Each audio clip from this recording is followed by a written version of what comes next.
दोस्तों आज हम बात करेंगे डबल टॉप चार्ट पैटर्न के बारे में। लेकिन उससे पहले अगर आपने कैंडलस्टिक पैटर्न के ऊपर बने सारे वीडियोस को अगर आपने नहीं देखा है तो आपको मैं रिक्वेस्ट करना चाहूँगा दोस्तों, आप जाके उन वीडियोस को देखो, क्योंकि उन वीडियोस को अगर आप मिस कर दोगे तो आप चार्ट पैटर्न्स के बारे में समझ नहीं पाओगे।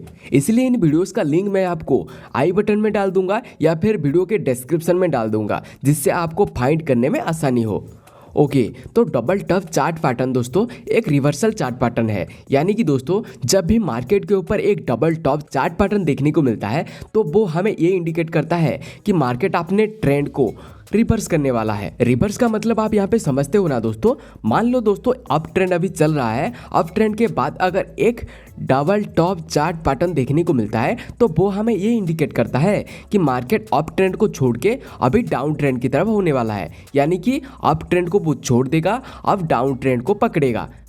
दोस्तों इस वीडियो के अंदर हम जानेंगे कि हम कैसे डबल टॉप चार्ट पैटर्न को आइडेंटिफाई कर सकते हैं, उसको यूज करके हम कैसे ट्रेड ले सकते हैं, हमारा एंट्री कहां पे रहेगा, हमारा एसएल कहां पे रहेगा और हमारा टारगेट कहां तक रहेगा, ये भी हम इस वीडियो के अंदर जानने वाले हैं। और हाँ, डबल टॉप चार्ट पैटर्न के बारे में जो भी बातें होंगे वो हम एक लाइव चार्ट के अंदर लास्ट में जाकर देखेंगे, एक बार चेक कर लेंगे कि आखिर सही में ये सब कुछ काम करता है या नहीं करता है। अगर काम करता है तो वो चार्ट के ऊपर कैसे दिखता है उसके बारे में भी हम लास्ट में बात करेंगे।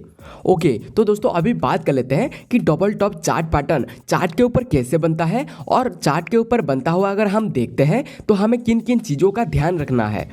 दोस्तों सबसे पहले तो आपको ध्यान देना है कि डबल टॉप चार्ट पैटर्न बनने से पहले का जो ट्रेंड होगा वो अप ट्रेंड होना चाहिए, और डबल टॉप का जो पहला टॉप बनेगा वो टॉप उस ट्रेंड का सबसे हाईएस्ट हाई होना चाहिए।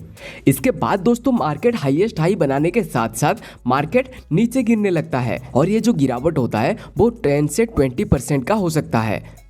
अब दोस्तों आप लोगों के माइंड में एक सवाल होगा कि मार्केट अप ट्रेंड में जा रहा था लेकिन यहाँ पे क्यों एक रेजिस्टेंस दिया और मार्केट क्यों नीचे गिरा। तो इसका आंसर दोस्तों ये ट्रेडर का माइंडसेट और यहाँ पे ट्रेडिंग साइकोलॉजी काम करता है।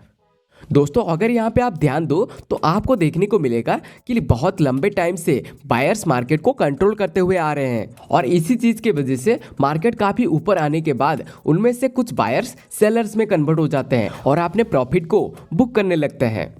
दोस्तों ये जो प्रॉफिट बुक करने का प्रोसेस होता है वो 10 से 20% गिरावट के साथ हो सकता है। उससे अगर बहुत ज़्यादा नीचे गिरता है तो शायद वो डबल टॉप चार्ट पैटर्न ना बने। फिर दोस्तों मार्केट 10 से 20% नीचे गिरने के बाद यहाँ पे हमें एक नेकलाइन देता है और यहाँ से मार्केट फिर से ऊपर की तरफ जाता है और उसके साथ साथ एक दूसरा टॉप भी बनाता है। यहाँ पे आपको दोस्तों ध्यान देना है कि ये जो दूसरा टॉप बने वो पहले टॉप से 1% 2% इधर उधर हो सकता है, यानी कि ऊपर नीचे हो सकता है, लेकिन उसके बराबर बनेगा या फिर उससे 2% ऊपर बन सकता है या फिर 2% नीचे बन सकता है। इतना होने के बाद दोस्तों हम दोनों टॉप को अगर मिला देते हैं तो हमें एक रेजिस्टेंस लाइन देखने को मिलता है और नीचे हमें एक नेकलाइन देखने को मिलता है। दोस्तों यहाँ पे और एक चीज़ मैं आपको बताना चाहूँगा कि अगर आप डबल टॉप को सिर्फ देख रहे हो तो आप गलत हो, क्योंकि यहाँ पे डबल टॉप के साथ साथ आपको वॉल्यूम को भी चेक करना है। क्योंकि दोस्तों जब भी फर्स्ट टॉप बनता है तो वो हाई वॉल्यूम के साथ बनाता है, और जैसे ही वो नीचे गिरता है यानी कि 10 से 20% नीचे गिरता है तो जो वॉल्यूम होता है वो नॉर्मल हो जाते हैं, यानी कि एक समान से थोड़ा इधर उधर ऊपर नीचे हो सकते हैं। इसके बाद जैसे ही मार्केट दूसरा टॉप बनाता है तो वो भी हाई वॉल्यूम के साथ ही बनाता है। मुझे लगता है यहाँ तक दोस्तों आपको सब कुछ क्लियर हो गया होगा। अगर क्लियर हो चुका है तो मुझे कमेंट सेक्शन में कमेंट करके बताओ कि हाँ सर क्लियर हो चुका है। और अभी तक अगर आपने वीडियो को लाइक करके चैनल को सब्सक्राइब नहीं किया है तो जल्दी से चैनल को सब्सक्राइब कर दो, क्योंकि दोस्तों हम अपने चैनल के ऊपर आपको सब कुछ फ्री में और बहुत सरल भाषा में स्टॉक मार्केट सिखाते हैं। अब दोस्तों टॉपिक के ऊपर आते हैं, और मार्केट के ऊपर इतना सब होने के बाद हमारे पास 3 पॉइंट बचते हैं। पहला होता है कि हम अपने एंट्री पॉइंट को कहाँ पे प्लेस करें, दूसरा होता है हम एसएल पॉइंट को कहाँ पे प्लेस करें, और तीसरा होता है कि हमारा टारगेट कहाँ तक रहेगा।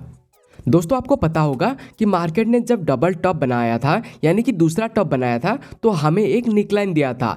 तो अगर मार्केट उस निकलाइन को ब्रेक करता है और एक रेड कैंडल उस निकलाइन के नीचे क्लोजिंग देता है तो उसका जो अगला कैंडल बनेगा उसका जो ओपन पॉइंट होगा अगला कैंडल का ओपन पॉइंट पर हमारा एंट्री रहेगा।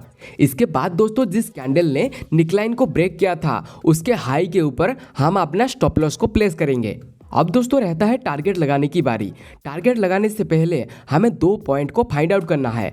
आपने दोस्तों देखा था कि मार्केट जब पहली बार पहला टॉप बनाया था तो वो निकलाइन से जब पहली बार ऊपर जाके टॉप बनाया था तो वो जो पॉइंट रहेगा वो पॉइंट हमारा पहला पॉइंट रहेगा और हमारा दूसरा पॉइंट दोस्तों पहले टॉप का हाई के ऊपर रहेगा। ये दोस्तों मैं जो भी आपको बता रहा हूँ वो सब कुछ आप वीडियो के अंदर देख सकते हो जिससे आपको अच्छे से नॉलेज हो जाए और आपको सब कुछ क्लियरली समझ में आ जाए। इसके बाद दोस्तों हमें पहले पॉइंट को दूसरे पॉइंट से जोड़ना है और देखना है कि इन दोनों के बीच में कितना डिफरेंस है और इसी डिफरेंस को हम एंट्री पॉइंट से नीचे लगाएंगे और जहां तक होता है वो हमारा टारगेट रहेगा। इतना दोस्तों आपको क्लियर हो गया कि कैसे हमें एंट्री करना है, कहाँ पे हमारा एंट्री रहेगा, कहाँ पे हमारा एसएल रहेगा और कहाँ तक हमारा टारगेट रहेगा। वीडियो अच्छा लगे तो दोस्तों वीडियो को लाइक कर देना, चैनल में नहीं हो तो सब्सक्राइब करके बेल नोटिफिकेशन को जरूर दबाना।